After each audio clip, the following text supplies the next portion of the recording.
इतना बड़ा हादसा हुआ है इसकी पुरजोर मजम्मत करती हूँ और मैं इसके साथ साथ उन तमाम पॉलिसियों की भी रियासती पॉलिसियों की भी मजम्मत करती हूँ जिसकी वजह से आज हम रोज़ जो आए दिन लाशें उठा रहे हैं और दहशत गर्दी के ख़िलाफ़ मेरा ख्याल है जिस तरह यहाँ पे सब ने बात रखी है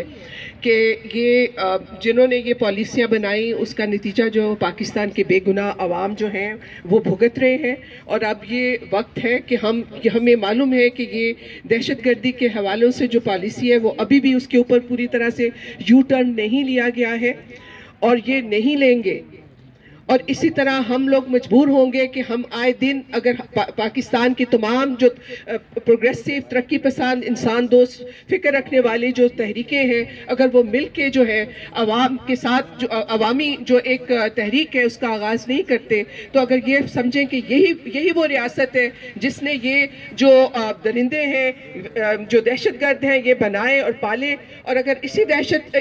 रियासत से हम ये तवक्को कर रहे हैं कि वो अपना रवैया बदलेंगे और अपनी पॉलिसियां बदलेंगे तो ऐसा नहीं होने वाला। मैं समझती हूँ आज पाकिस्तान के अवाम के लिए ये उनके लिए ये एक बहुत बड़ा एक लम्हा फिक्रिया है कि अगर हमने इन पॉलिसियों को इस दहशतगर्दी का खात्मा करना है तो इस वक्त जितनी तहरीकें उठ रही हैं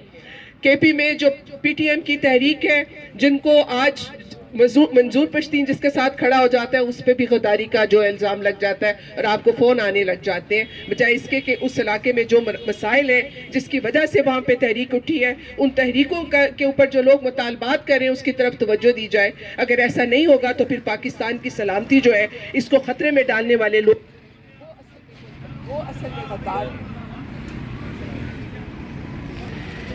बार-बार अगर हम कहें कि पॉलिसियाँ जो है ज़ाहिर हमें मालूम है कि उसकी वजह से आज हम जहाँ पे हमारी जो फॉरेन पॉलिसी है हमारी पॉलिसी है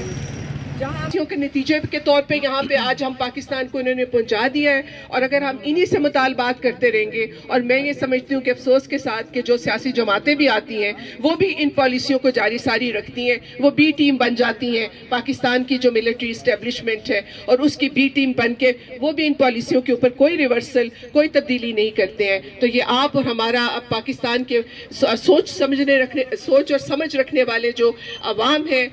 जब तक वो इकट्ठे मिलकर अपनी तहरीकों को इकट्ठे जोड़ के जो है वो इन पॉलिसियों के खिलाफ नहीं उठेंगे तो इसी तरह हम रोज आए दिन जो है इसी तरह लाशें उठाते रहेंगे इसी तरह जो है मशालें जलाते रहेंगे और खून के आंसू बहाते रहेंगे। शुक्रिया जी, बहुत शुक्रिया। अभी एक ऐसी शख्सियत को मैं दावत देना चाहूँगा जो आजकल पाकिस्तान के गद्दार हैं और उन पे गद्दारी का मुकदमा है, मोहतरमा शानदाना गुलजार साहिबा।